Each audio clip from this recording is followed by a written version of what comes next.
52 divided by 5. First, you're going to draw your two boxes, and then get your tens place and your ones place ready, and put your 5 on the side. Then you're going to write 52 in the first box, and write out your times tables if you need them. Then, we're going to look at our tens place.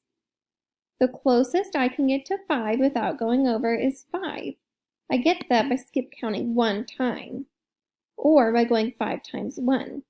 But that 1 is in the tens place, so really that's 5 times 10. That would give me 50.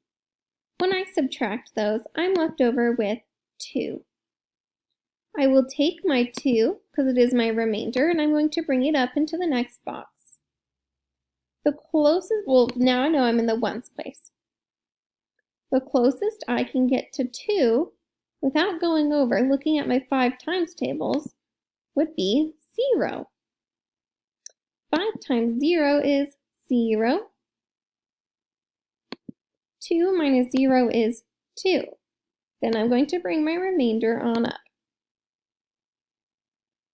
My answer comes from this number right here in standard form.